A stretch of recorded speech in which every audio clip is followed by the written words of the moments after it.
षष्ठ श्लोक।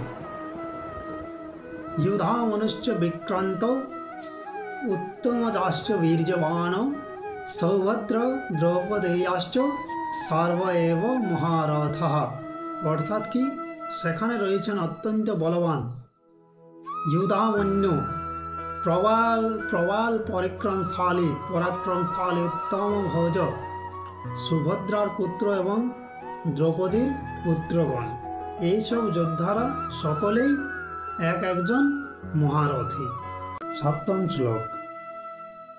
अस्माकंत विशिष्ट जे तन्निबोध द्विजोत्तम नायक मम सैन्यस्य संज्ञार्थं तान् ब्रवीमीते।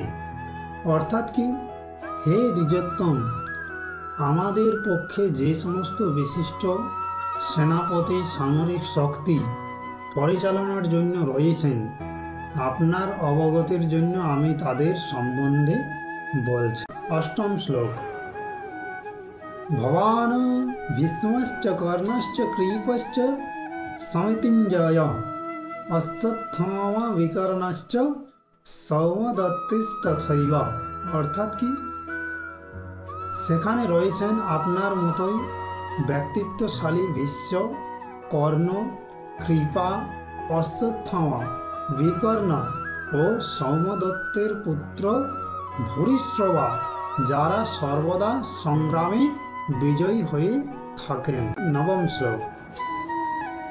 अन्ये च बहवो शूराः मदर्थे त्यक्तजीविताः नानाशस्त्र प्रहरणाः सर्वे युद्ध विशारदाः। अर्थात कि एछाड़ाओ आरो बहु सेनानायकरा रयेछेन যারা আমাদের জন্য তাদের জীবন ত্যাগ করতে প্রস্তুত। তারা সকলেই নানা প্রকার অস্ত্র শস্ত্রে সজ্জিত এবং তারা সকলেই সামরিক বিজ্ঞানী বিশরদ। দশম শ্লোক। অপর্যাপ্তং তদস্মাকং বালং ভীষ্মাভিরক্ষিতং পর্যাপ্তং तीदमेतसं बालं भीमाभिरक्षितम्। अर्थात कि आमादेर सैन्यबल अपरिमित एवं आमरा पितामह भीष्मेर द्वारा पूर्णरूपे सुरक्षित, किन्तु भीमेर द्वारा सतर्कभावे सुरक्षित पांडवदेरो शक्ति सीमित।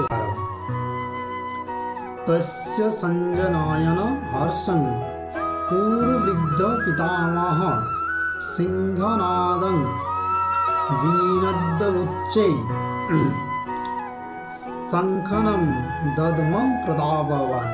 अर्थात कि तखन कुरुवंशे वृद्ध पितामह भीष्म दुर्योधनेर हर्ष उत्पादनेर जन्य सिंहेर गर्जनेर मतो अति उच्च नादे तार शंख बाजालेन।